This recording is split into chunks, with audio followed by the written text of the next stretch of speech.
Arratsaldeon eta ongi etorri topaketaren edizio berri batera. Gaurkoan gurekin Javier Hurtado, turismo merkataritza eta kontsumoko sailburua daukagu. Berak Hurtado topaketa ekimenaren baitan herritarrek egindako hainbat galdera erantzungo ditu. Zehazki 20 galdera erantzungo ditu.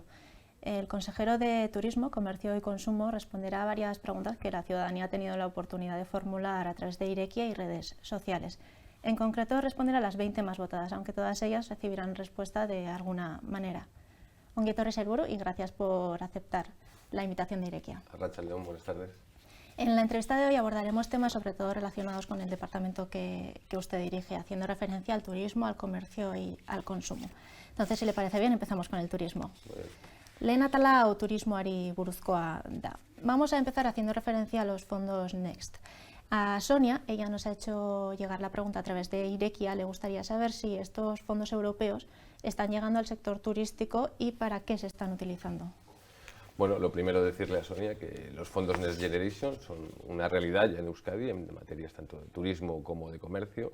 Se engloban dentro del plan de recuperación, transformación y resiliencia del Gobierno de España, que aporta 70.000 millones, en los cuales hay un apartado específico que se denomina componente 14, que es el plan de modernización, competitividad del sector turístico, de los cuales van a destinarse 3.400 millones y la mayor parte, 1.900, a planes de sostenibilidad turística en destino. Bueno, Euskadi hemos recibido 85 millones ya para turismo y comercio, y para la pregunta concreta del turismo, bueno, pues hemos implementado ya los planes de sostenibilidad turística, son 3 convocatorias, hemos recibido la primera por 24 millones, la segunda por 34 y ya están en marcha. Tenemos esos 58 millones con 23 destinos, son recursos que vamos a reformar, a mejorar a través de la eficiencia energética, la mejora de la accesibilidad, de la movilidad, de la competitividad.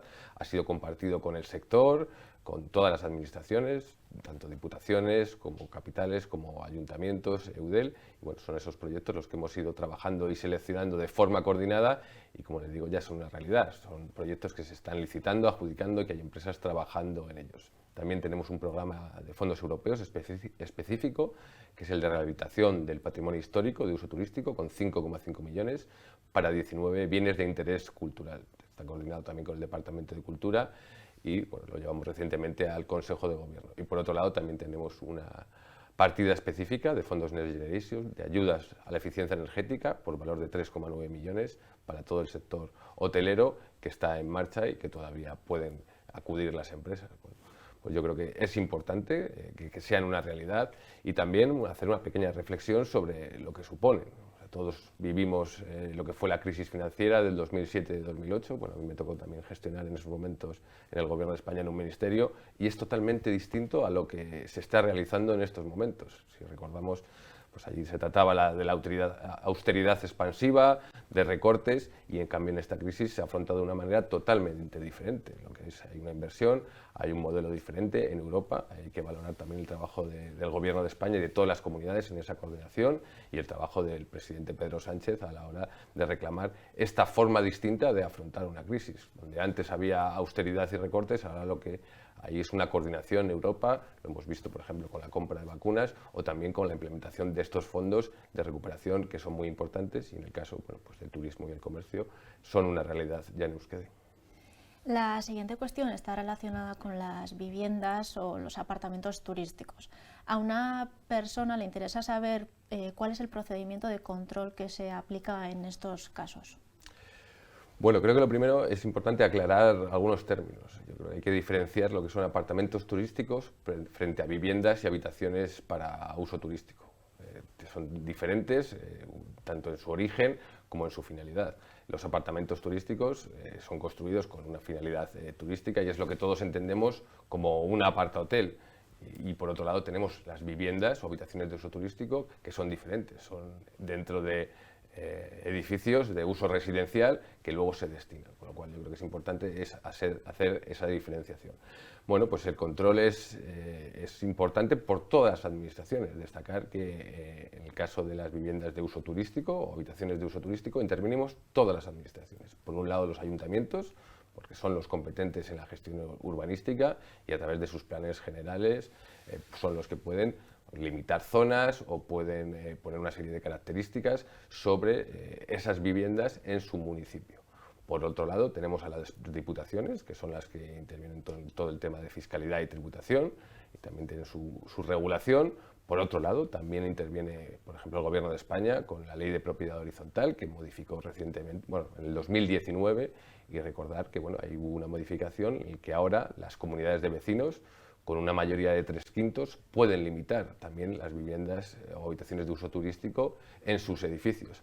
Y por otro lado, también tenemos a la Unión Europea, que también tiene regulación. De hecho, ahora mismo se está negociando en el Parlamento Europeo un reglamento de alquileres de corta duración, así es como lo denominan, en el cual se busca tener un mayor control sobre las plataformas que intervienen en este mercado.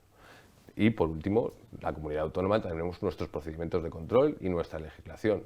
Primero, para poder emplear una vivienda para uso turístico es necesario inscribirlo en el registro del Gobierno vasco, en el REATE. Una vez que nosotros recibimos esa inscripción, lo que hacemos es, le pedimos un informe al ayuntamiento, que como he dicho, cada ayuntamiento tiene su normativa específica para ver si cumple, y por otro lado nosotros hacemos el control de la normativa autonómica, pues, de tamaño, de colocar el distintivo o medidas de seguridad o contra incendios, y ese procedimiento de comprobación se hace, como digo, por parte del Gobierno y por parte de los ayuntamientos. Y luego tenemos también un servicio de inspección.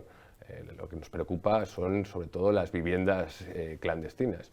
En ese sentido tenemos tanto un buzón que pueden acudir los ciudadanos si tienen que realizar alguna denuncia, y luego hacemos un control aleatorio para controlar esas viviendas. Pero como digo, es una cuestión en la que tenemos que actuar todas las administraciones, y ahora mismo yo creo que lo más importante es ese reglamento europeo que he mencionado, para poder combatir esas viviendas clandestinas. Lo que buscamos es que las plataformas haya una mayor coordinación y comunicación de datos. Ahora nos encontramos que están reguladas por la Directiva de Servicios, y esas plataformas vienen a decir que son solo meros intermediarios, cuando nosotros lo que estamos reclamando desde las comunidades autónomas que tenemos estas competencias es que haya un trasvase de información, que se pueda informar, incluso sancionar si anuncian pisos que no cumplen las normativas específicas, como he dicho, tanto de la comunidad autónoma como de los ayuntamientos.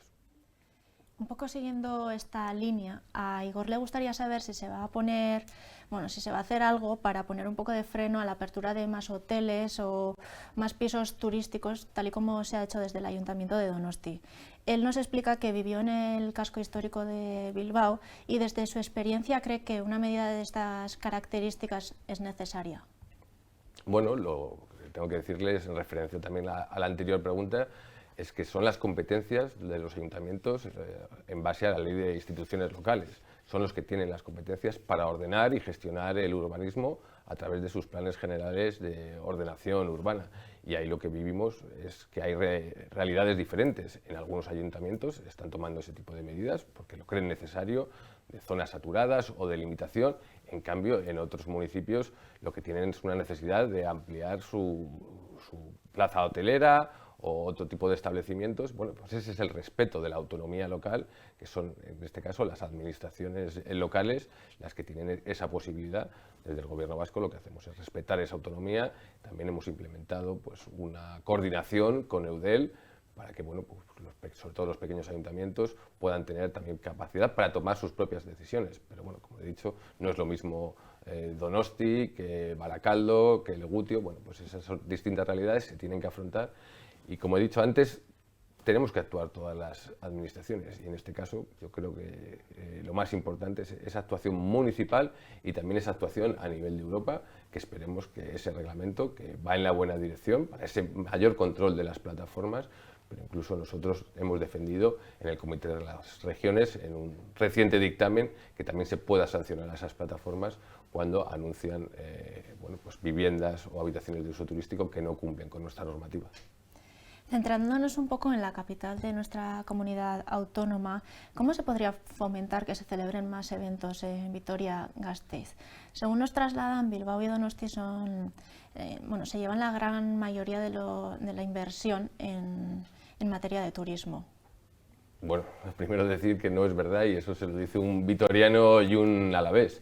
Desde el Departamento de Turismo, Comercio y Consumo tenemos una estrategia de promoción y apoyo a los tres territorios de forma equilibrada. Bueno, no voy a relatar todo lo que hacemos en Vitoria, pero bueno, puedo poner algunos ejemplos. Tenemos una serie de congresos desde el departamento que tienen su sede permanente aquí en Vitoria, como es el Foro de Ecoturismo, en el cual pues somos reconocidos como una comunidad pionera en ese ámbito, o también el Foro de Cicloturismo, que cada vez ha cogido más importancia y bueno, tenemos múltiples apoyos del departamento, desde el Festival de Jazz, que convierte a Vitoria en la capital del jazz durante unos días, al Festival, que convierte también a Vitoria en la capital de la televisión, o el apoyo a Umbralight, un acto que se realizó hace poco y que cada vez ha tenido una mejor acogida en Vitoria. Bueno, nosotros lo que trabajamos es con la colaboración institucional, con las 3 diputaciones, con las 3 capitales, con Eudel, y yo creo que la promoción y el apoyo a los 3 territorios es equilibrado.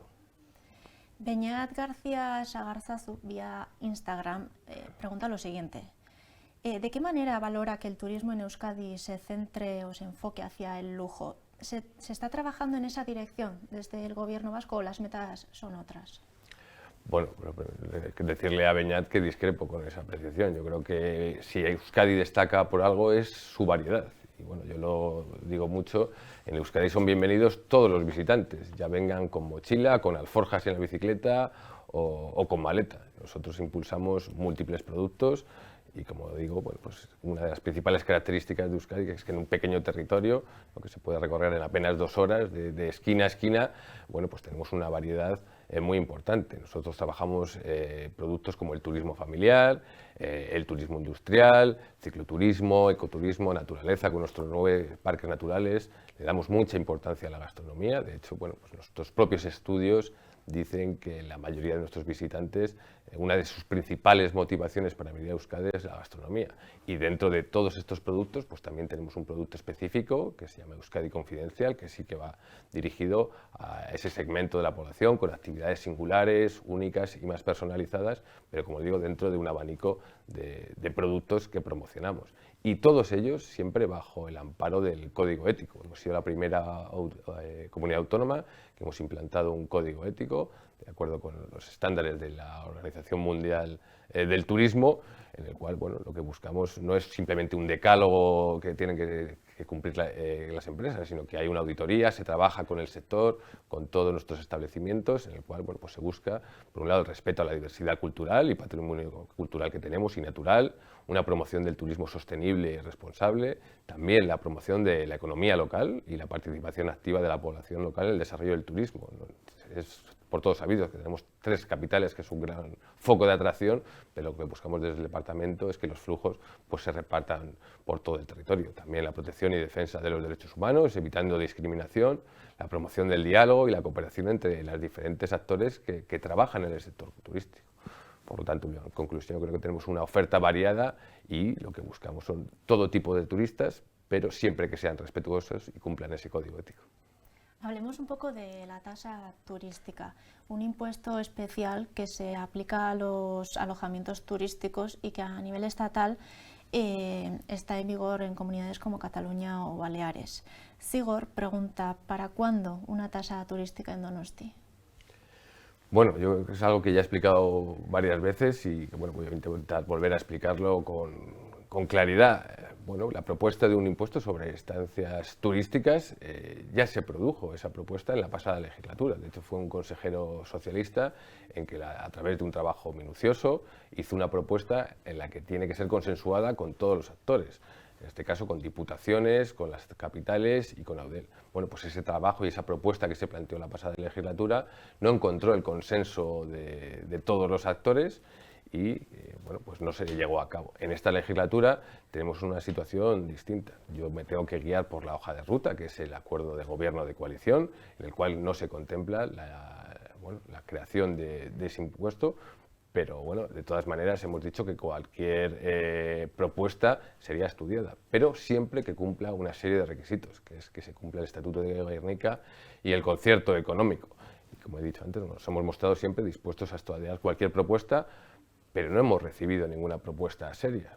Hemos podido escuchar algunas declaraciones o poner algunos ejemplos. Yo he escuchado a algún alcalde poner el ejemplo de París, pues, de que hemos ido al Tour y allí en París nos han cobrado la tasa turística, pero lo que no se explica es cómo se aplica y cómo se realiza ese impuesto o una propuesta concreta. Yo también he estado en el Tour, también he ido a París, pero cuando he ido a París he aprovechado para reunirme con el concejal que lleva turismo y, por ejemplo, esa tasa allí se reparte entre el ayuntamiento, la región, la Île-de-France, y el Estado. Bueno, ese es un modelo. También hay que definir si es un impuesto finalista o no finalista y a qué recursos se va a aplicar.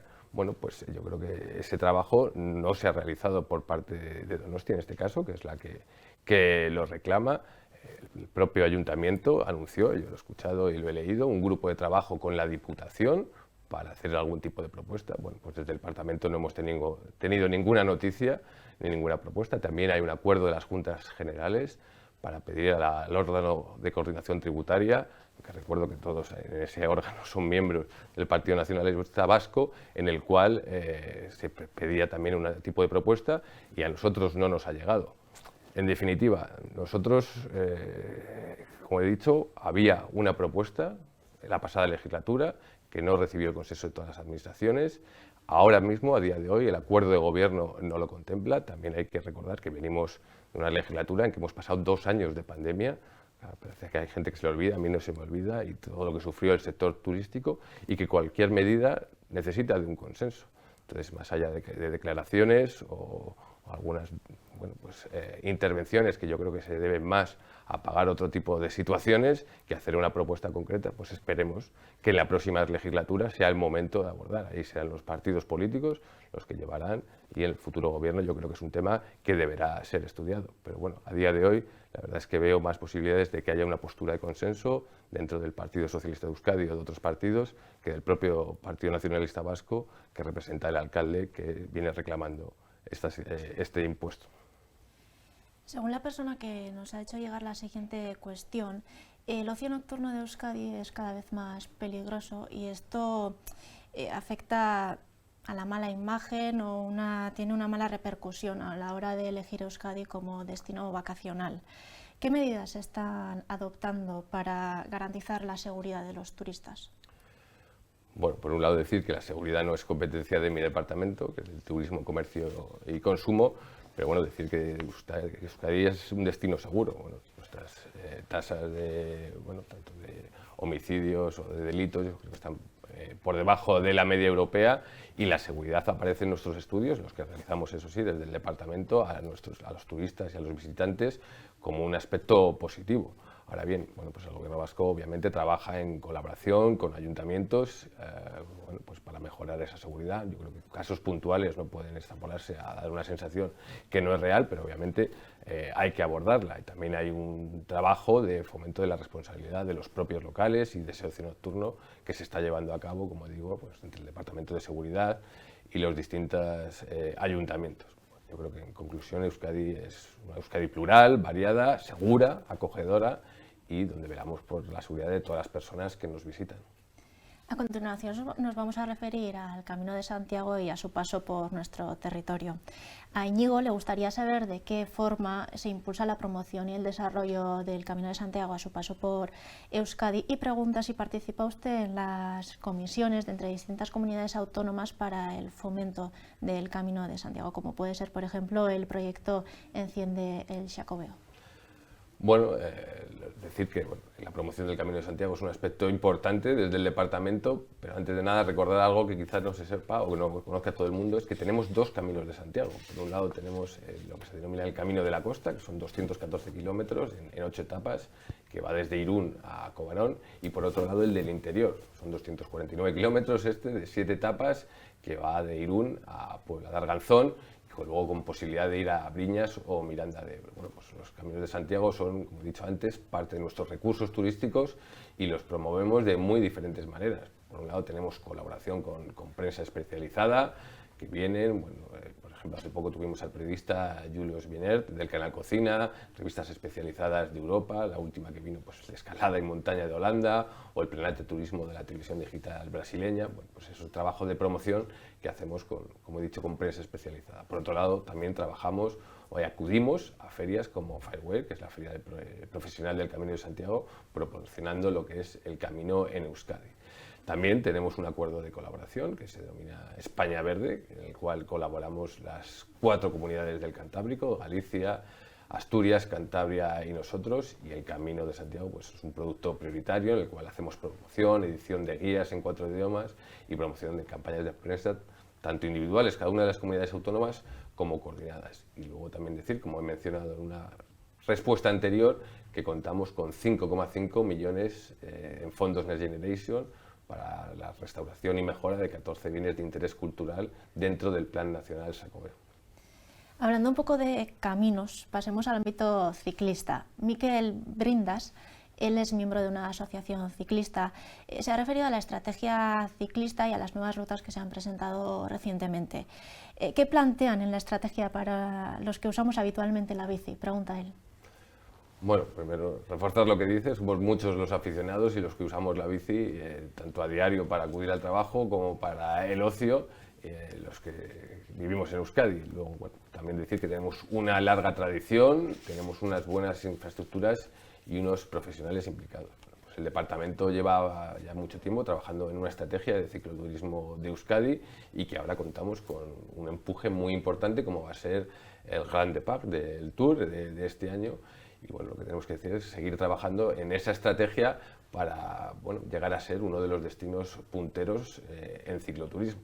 Esa estrategia tiene básicamente 4 ejes, que son por un lado las infraestructuras. Lo que buscamos es la promoción de rutas y creación de nuevas rutas. Hace una semana presentamos una específica del Románico aquí en Álava, tenemos de la Llanada Alavesa, nuestras vías verdes, que son un orgullo y que cada vez tienen más aceptación y son más conocidas, o de Basroute, también con el apoyo al sector, con la formación de las empresas y a los profesionales para crear un ecosistema cicloturista y la promoción específica con edición de folletos, mapas, guías y vídeos. Bueno, yo creo que tenemos una gran oportunidad, como he dicho, de ser un destino pionero en cicloturismo a nivel de otros países de la Unión Europea y bueno, yo creo que, como antes hemos comentado, el Tour también va a ser un acicate para seguir posicionándonos como destino cicloturista.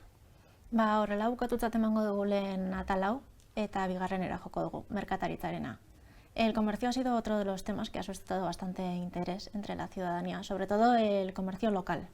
En el departamento que usted dirige, ¿cuentan con algún plan para fomentar la compra en comercios locales?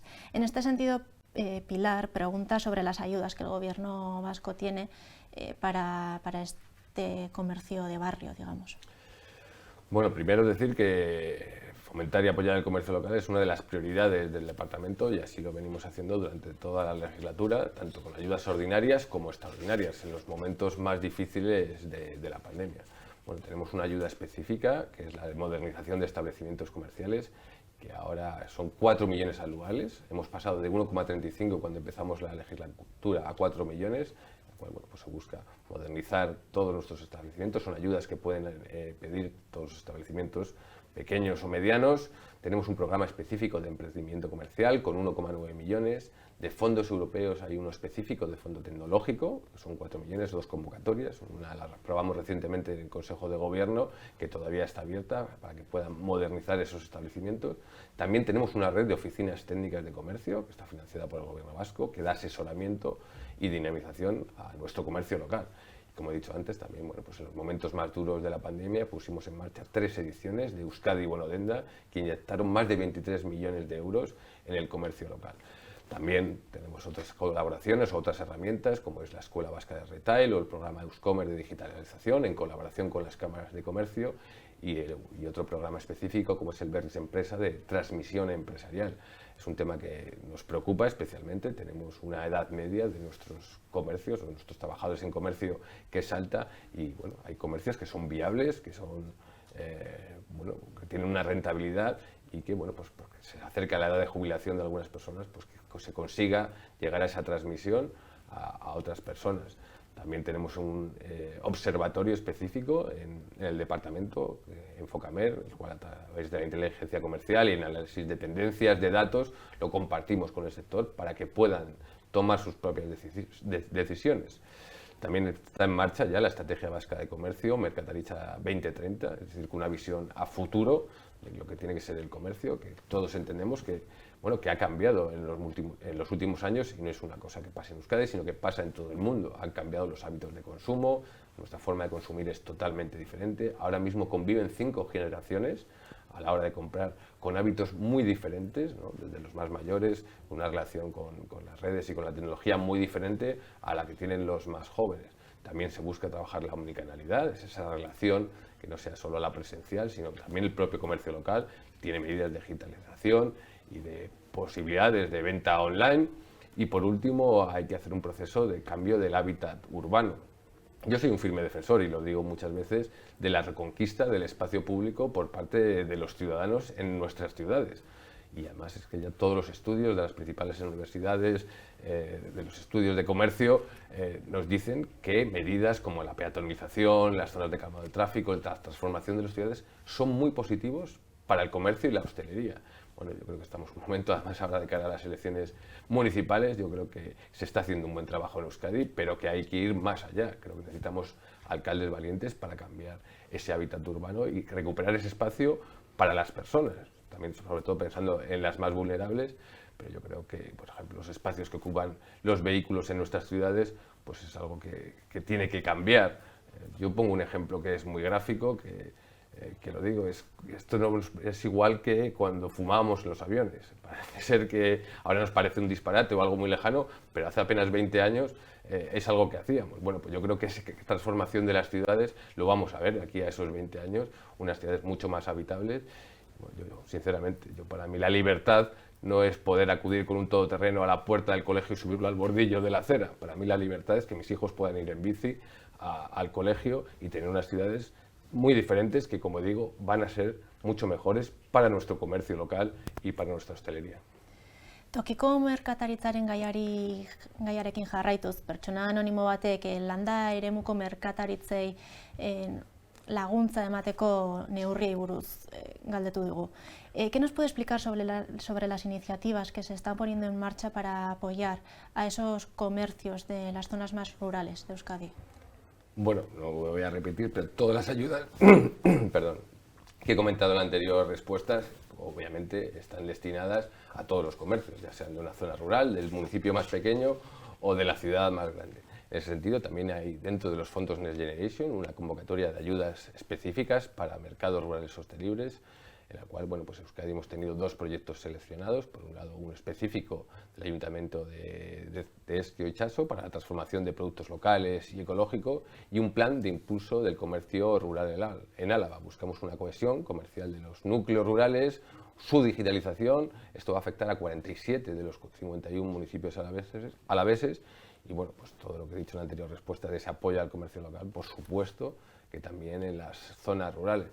Bueno, yo creo que todos éramos conscientes, pero si algo también hemos aprendido de la pandemia es de esa importancia del comercio local, que da vida a nuestras ciudades e incluso, bueno, pues tenía una función, diría yo, hasta social durante los momentos más duros. Era nuestro panadero, era nuestro tendero, el que sabía si una persona mayor ese día no había acudido o avisaba a los servicios, bueno, sociales o a salud. Yo creo que esa vida y ese trabajo que hace nuestro comercio pues tiene que seguir siendo impulsado tanto por las administraciones como por los propios consumidores a la hora de apostar por ese comercio local. Jarraian, ezkutuko errenten inguruan jardungo gara. A continuación nos vamos a referir a las rentas no declaradas y a la prevención de este tipo de infracciones. Xaberre galdetzen du ea zuzeneko irudiak grabatzeak era honetako delituak prebenitua daitezken. Asimismo, pregunta si la obligación del pago con dinero digital, estilo pues, transferencias o Bizum, podría ayudar a combatir la no declaración de rentas de alquiler de viviendas, de habitaciones en viviendas, en concreto. Bueno, en este caso decir que no es competencia de mi departamento ni el tema de la fiscalidad, que como bien saben pertenece a las diputaciones, ni las viviendas para uso residencial. Por lo cual, yo en este caso no creo que pueda responder a su pregunta. Soy muy respetuoso con las competencias de otro, igual que exijo que lo sean con las de mi departamento. La manera de comprar de las ciudadanos y los ciudadanos ha evolucionado bastante en los últimos años, adquiriendo especial peso la compra a través de plataformas digitales. ¿Qué opinión tiene usted sobre la compra a través de este tipo de plataformas? Marina, en concreto, pregunta si usted compra en Amazon, y en esta línea otra persona le interesa saber su opinión sobre la tasa Amazon. Bueno, pues contestar a la pregunta concreta personal, que bueno, yo no tengo cuenta en Amazon y bueno, lo que hago es intentar cumplir una máxima, ¿no?, que aprendí hace mucho, y que me enseñó cuando trabajaba con Alfredo Pérez Rubalcaba, que era vive como piensas o pensarás como vives. Yo, pues, por ejemplo, por poner un ejemplo, si tengo que comprar un juguete para mi hijo o para algún compañero, pues lo que primero que hago es acudir al comercio local, al comercio de barrio, que bueno, realmente además suelen estar cerca del colegio, pues es saber situar bien, y ahí busco el producto o el juguete, y si no lo encuentro, bueno, pues cabe la posibilidad de que a lo mejor en esa propia tienda me lo consigan y que me lleguen en unos días. Si no consigo o si no lo encuentro, pues bueno, lo que hago es acudir a otro comercio de mayor tamaño dentro de la ciudad, ya sea bueno, un centro comercial, y hacer la misma opción, intentar comprarlo ahí, y en el caso de que no existiese o no hubiese la posibilidad de que lo consiguiesen, pues entonces como tercera opción sí acudiría a una plataforma online. Pero bueno, yo creo que esa apuesta por el comercio local la tenemos que también mostrar todos los ciudadanos. El comercio online es una realidad y convivimos con él. También el pequeño comercio lo puede emplear, pero lo que tiene que estar en igualdad de condiciones. Y lo que está claro es que esas grandes plataformas no tributan aquí. Y bueno, yo creo que es importante. Nosotros vivimos también a través de nuestros impuestos, con nuestra sanidad universal, con nuestra educación, con todo lo que hacemos, gracias a una tributación que el comercio local sí respeta, y en cambio esas grandes plataformas no. Por tanto, yo creo que también hay una responsabilidad de los consumidores. No quiero decir que haya que trasladar esas responsabilidades solo a ellos, pero también todos, cada uno en nuestras propias decisiones, podemos contribuir a ese apoyo y fomento del comercio local. El precio que no pagamos hoy, pues seguramente lo podremos pagar más caro mañana si no tenemos en cuenta ese apoyo al comercio local. Kontsumoari lotutako gaiak jorratuko ditugu jarraian. La primera pregunta relacionada con el consumo se refiere a la manera de fomentar el consumo responsable del gobierno vasco. ¿Qué nos puede comentar a este respecto? Bueno, algo he dicho ya en la anterior respuesta, pero efectivamente tenemos Kontsumobide, que es el organismo autónomo de consumo, dependiente del departamento, y bueno, la búsqueda de ese consumo responsable es transversal a todas las acciones que hace Kontsumobide. Por un lado tenemos la formación, en la cual hemos evolucionado en esta legislatura con nuevos formatos. Hemos tenido 44 experiencias formativas y más de 30 proyectos en los que han participado casi 30.000 personas, por ejemplo, en 2022, que es un 30% más que los años anteriores. También hacemos un trabajo importante de inspección. Hemos pasado de unas 3.000 inspecciones a casi 4.000 en 2022. Creo que es importante. También el sistema de arbitraje. Hemos conseguido que más de 16.400 empresas estén adheridas al arbitraje de consumo, y esto también es una pieza y una pata importante para ese consumo responsable. Y por otro lado tenemos un nuevo estatuto que hace referencia al consumo responsable. Está a punto de ser aprobado en el Parlamento, y en él se busca, pues, por otro lado, lo que ya he dicho de formación y sensibilización, pero también hay artículos que hablan del despilfarro alimentario, la obligación de facilitar agua gratuita en los establecimientos, la posibilidad de poderte llevar la comida sobrante, el fomento del comercio justo y del kilómetro cero. Pues eso también está incorporado en ese nuevo estatuto de las personas consumidoras y usuarias. Horrengo galderak datu sentikorren lapurretarekin dauka zerikusia. La siguiente pregunta está relacionada con el robo de datos sensibles, digamos.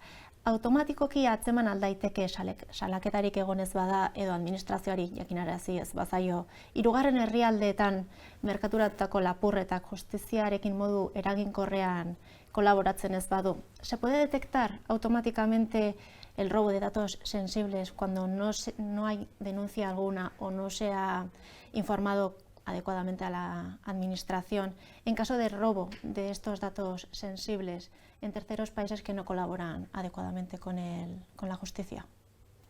Bueno, la verdad es que es una pregunta difícil y que también en este caso excede las competencias de lo que son el departamento. Sí que puedo decir que desde Kontsumobide se hace un trabajo para informar y dar formación y consejos sobre la seguridad en todo lo que son la interacción online. Ahí pues tenemos el ejemplo de información que se da sobre el candado de la página, el certificado de seguridad, comprobar cómo tiene que aparecer el HTTPS. Bueno, pues ahí hay diferentes elementos de formación que se dan por parte de Kontsumobide y que también están en su página web. Y lo que sí quiero quiero decir es que cualquiera persona que vea algún indicio de algún tipo de abuso de los derechos consumidores tiene Kontsumobide, por supuesto, abierto tanto por hacer reclamaciones online, por vía telefónica, por correo electrónico o presencial, que además es algo importante destacar. Fuimos de las primeras administraciones en las cuales recuperamos después de la pandemia esa presencia online para atender a nuestros ciudadanos, y en el caso de que se atisbe algún indicio de delito, lo que hay que hacer es denunciar a la Ertzaintza. Xaberrek, zerbitzu etenduraren eskubideen berri ematearen inguruan galdetu dugu, batez ere kontratua betetzen ez denean eta kalteak daudenean.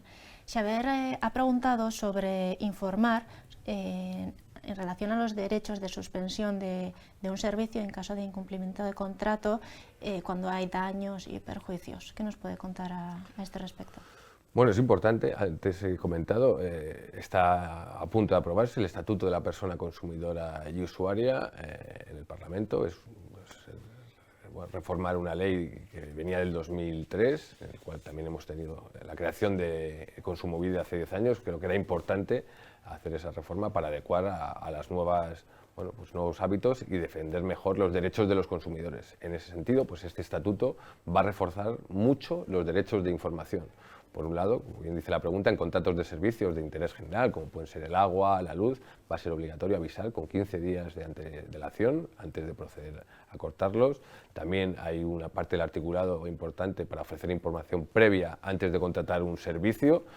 Bueno, para poner unos ejemplos, si voy a voy a pasar por una autopista en la cual imaginémonos que tiene el 50% de su trayecto en obras, bueno, pues antes de decidir o poder decidir si entro o no entro, tendré que ser informado. O en otros servicios, o en gimnasios, o en un parque de atracciones, imaginemos que sus principales atracciones están cerradas, bueno, pues antes de tomar la decisión de comprar o no comprar la entrada, pues todas esas incidencias tienen que ser informadas al usuario. También se incide en el teléfono gratuito de las empresas, como de servicios de carácter básico, a la hora de atender a la ciudadanía, y también la obligación de que las comercializadoras informen con qué empresas se está contratando. Muchas veces nos encontramos casos de cambios de compañía que se hacen a través de una empresa comercializadora y al final el ciudadano, el consumidor, no sabe realmente con quién está contratando. Bueno, pues todos esos derechos de información se refuerzan en ese estatuto que, como he dicho, espero que se apruebe en las próximas semanas en el Parlamento Vasco.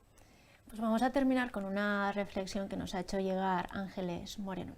Ella nos cuenta que el año pasado puso una reclamación en Kontsumobide porque una empresa de telefonía le había cobrado por servicios que ella no había contratado. Parece ser que desde Kontsumobide se le informó de que le iban a poner una sanción a esta empresa de telefonía por cobrar efectivamente sin razón unos servicios que no estaban contratados. ¿No cree que si se hicieran públicos este tipo de infracciones se podría prevenir este tipo de situaciones en futuro? Pues la verdad es que es una pregunta muy interesante que nos ha llevado bastante tiempo de reflexión a la hora de la elaboración de ese estatuto, que, como digo, está en el Parlamento. Es importante y creo que puede darse, pues en ese caso, hasta el día de hoy, en infracciones de los últimos 3 años. Vamos a modificarlo porque hasta ahora se podían publicitar las sanciones graves, pero creo que es importante, como bien dice la pregunta, que se puedan publicitar otro tipo de infracciones, incluso la difusión de las propias reclamaciones para garantizar la salud, la seguridad o los intereses económicos y sociales.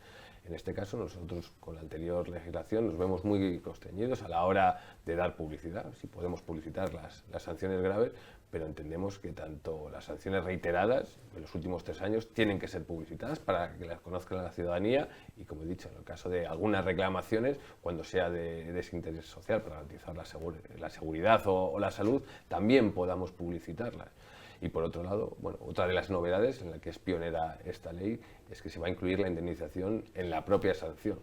Para que se me entienda, hasta ahora, pues una reclamación como la que dice la pregunta, ¿no?, a una compañía telefónica, que por cierto son las que recibimos más reclamaciones en Kontsumobide, pues un cobro indebido, una vez que se hacía todo el procedimiento sancionador, el proceso dentro de Kontsumobide, sí imponíamos una sanción a esa empresa, pero no conseguíamos que se hubiese una devolución del dinero indebidamente cobrado al ciudadano. Bueno, pues ahora gracias a este nuevo estatuto vamos a incorporar esa indemnización para que en la propia expediente sancionador pueda recuperar, pues en este caso, esa reclamación de ese cobro indebido. Pues son pasos que estamos dando y que creo que son importantes, pero también creo que es esa conciencia ciudadana y, como he dicho antes, invitar a todas las personas a que acudan a las OMICs, a las oficinas municipales de información al consumidor o al propio Kontsumobide. Y yo siempre lo digo, no hay empresa demasiado grande ni reclamación demasiado pequeña. Yo creo que todos tenemos que ser conscientes de nuestros derechos, nosotros desde las administraciones hacer el trabajo de informar, concienciar y poner a disposición todas las herramientas de la ciudadanía, pero también la ciudadanía, cuando lo crea necesario, reclamar. Eskerrik asko, sailburu, por responder a todas las preguntas y hasta la próxima. Muchas gracias y eskerrik asko.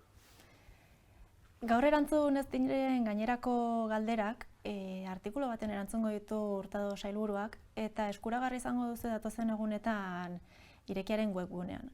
Hoy ha sido el turno del consejero de Turismo, Comercio y Consumo, pero seguiremos invitando a las consejeras y consejeros del Gobierno para que nos acompañen y respondan vuestras preguntas. Eskerrik asko, jarraitu gaituzuen guztioi eta ondo izan.